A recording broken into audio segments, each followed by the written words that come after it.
Et bonsoir Rudy. Bonsoir Julien. Vous avez l'air un peu assoupi là, un peu... Ouais. Bon, on en parlera dans un instant, mais on va parler de cette équipe de France.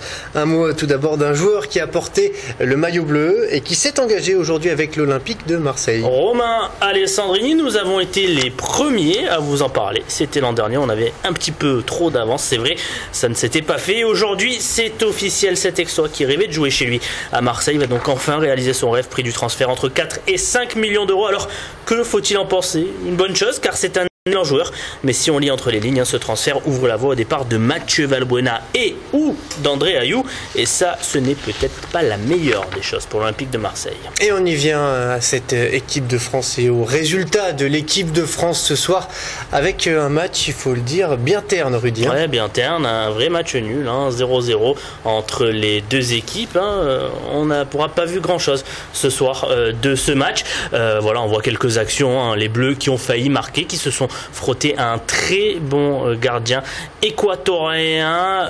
Verdict, eh bien, la France est tout de même qualifiée, puisqu'on le sait, ils sont premiers de leur groupe. Les Français, ils joueront face au Nigeria. Ce sera ce lundi à 18h en 8e de finale. On espère que ça se passera mieux pour les Bleus, qui Deschamps avait quand même aligné une équipe bis ce soir. Eh oui, ils nous ont un petit peu déçus, il faut bien le dire. Une équipe bis, mais pas tant que ça, au final. Bon, il manquait le meilleur, Mathieu Valbuena. Ah oui, forcément, il faut le laisser au repos un petit peu, des fois. On va maintenant parler d'un ancien bleu, peut-être même le plus célèbre de tous. Zinedine Zidane, la légende de l'équipe de France, qui a annoncé aujourd'hui qu'il serait l'entraîneur de l'équipe réserve du Real Madrid, où il entraînera accessoirement son fils Enzo. Une nouvelle étape pour le Marseillais de la Castellane, qui a certainement pour objectif à terme de diriger l'équipe première de la Casablanca. Et tout cela, eh bien, c'est une bonne nouvelle pour les supporters madrilènes. Avec le son, c'est bon, à une équipe supérieure.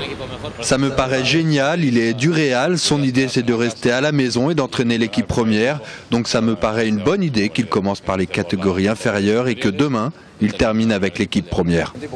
C'est un type qui a une grande expérience dans le football, alors ça ne peut pas être mal. Dans son parcours, ça peut lui apporter quelque chose de positif, donc je crois que c'est un bon choix.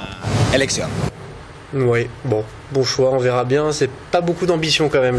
On reste dans le monde des entraîneurs et vous nous en avez parlé, Rudy, le Nîmes Olympique tient son nouveau coach. Oui, comme nous vous l'annoncions hier en exclusivité sur toutes les antennes de TV Sud, c'est bien José Pasqualetti qui a dirigé l'entraînement aujourd'hui à la Bastide pour les Crocos nîmois, l'ancien entraîneur d'Istres qui reprend donc le Nîmes Olympique avec pas mal d'ambition, comme il l'a expliqué à Alain Belon.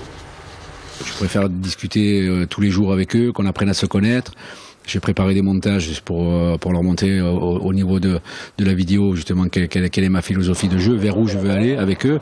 Quand on prépare une saison, c'est pour faire la meilleure saison possible, pour gagner le plus de matchs possible et pour aller le plus haut possible.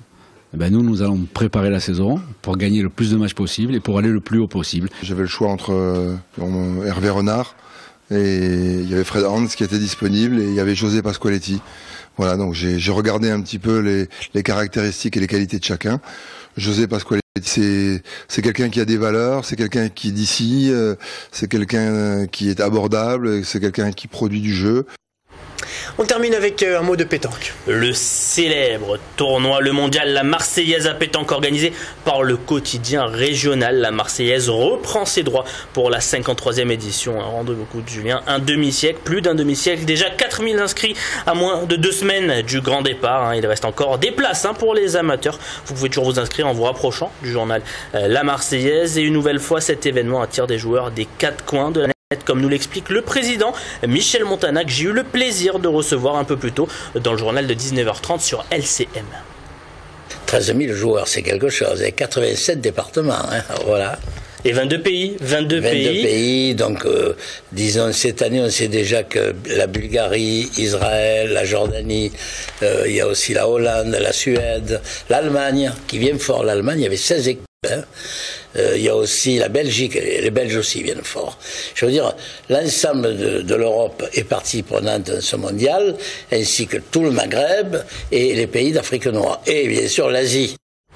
Et on salue Michel Montana qui est un téléspectateur fidèle du 22 minuit. On le remercie. Le fan numéro 1 du 22 minuit, Michel Montana, il nous regarde certainement, on lui fait un petit coucou et on lui dit à bientôt à l'Escale Borelli pour faire une partie de pétanque peut-être. Et oui, on va s'inscrire, on va faire une triplette avec notre rédacteur en chef, on va y aller, on va tout casser. Allez, avec Merci plaisir. Rudy. Je vous en prie Julien.